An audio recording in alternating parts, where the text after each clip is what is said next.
مساء الخير. اليوم رح نعمل مع بعض مقلوبة الفريكة مع الدجاج المشوي بالفرن بطريقة سهلة وبسيطة. طبعا أغلبنا لما نعمل مقلوبة الفريكة بنواجه مشكلة إنه بتطلع مخبصة وحبات الفريكة مش مفلفلة، بس اليوم رح أعمل لكم إياها بطريقة أضمن لكم فيها تطلع حبات الفريكة مفلفلة ومنثورة مثل الرز. تابعوا الفيديو للأخير وانتبهوا على خطوات العمل خطوة بخطوة. أول مرحلة، عندي هون فريكة خشنة تساوي بالكاسات تقريبا 3 كاسات كبار. بنقيها مزبوط من الشوائب والحجار، وبعد هيك بضل أغسل فيها أكثر من مرة لحتى أشوف المي صارت صافية. بعدين بنقعها بمي فاترة من الحنفية لمدة ربع ساعة. هسا بنتقل لتتبيلة الدجاج.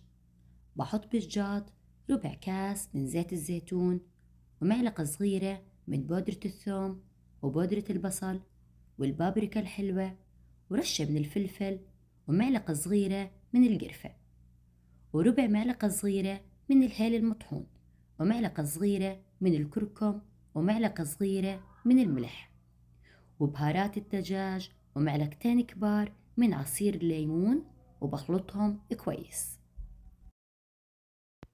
هسا بنيجي للدجاج.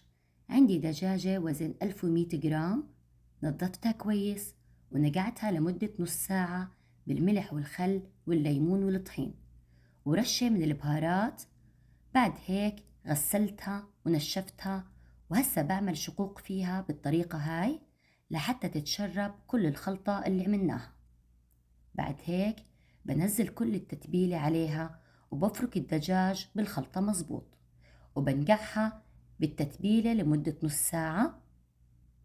هسا بحط بالصينية راس من البصل وورق غار وعودين من القرفة، وبنزل الدجاج مع الخلطة بالكامل، وبنزل عليهم شوي من المي تقريبا ربع كاس من المي، وبغطيه بورق الزبدة والقصدير.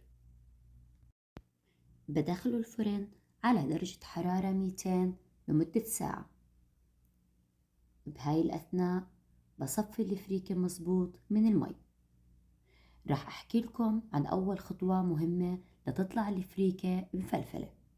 بجيب مقدار 3 معالق من زيت الزيتون مع معلقة صغيرة من بهارات الدجاج.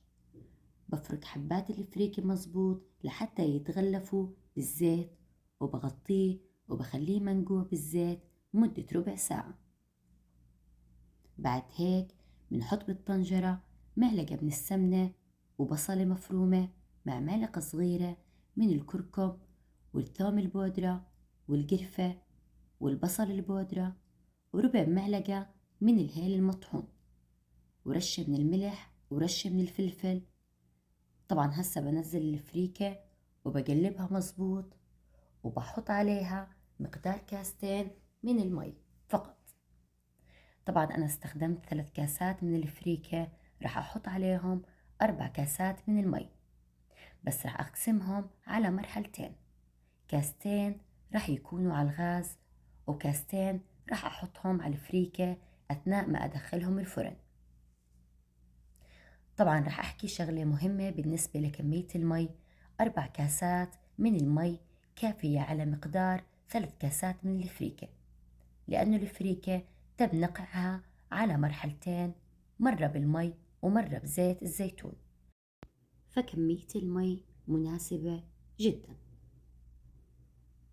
طبعا بحط مكعب ماجي طبعا اختياري، بغطي عليه على نار واطية لمدة ربع ساعة لحتى تنشف المي.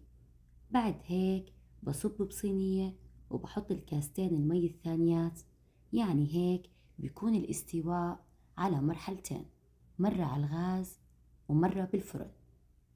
وهاي الخطوة بتخلي الفريكة تطلع معانا مفلفلة ومو مخبصة.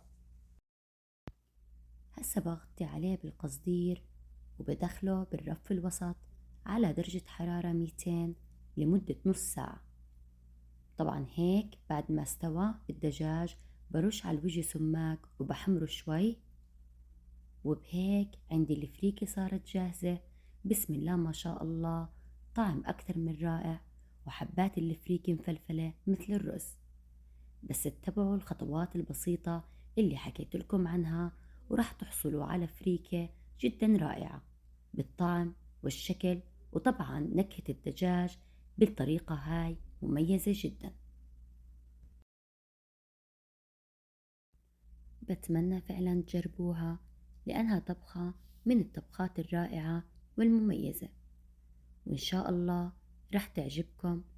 وإذا عجبتكم بتمنى تعملوا لي لايك وشير واشتراك بالقناة عشان يوصلكم كل شي جديد بنزله. ويعطيكم ألف عافية وصحتين وهنا.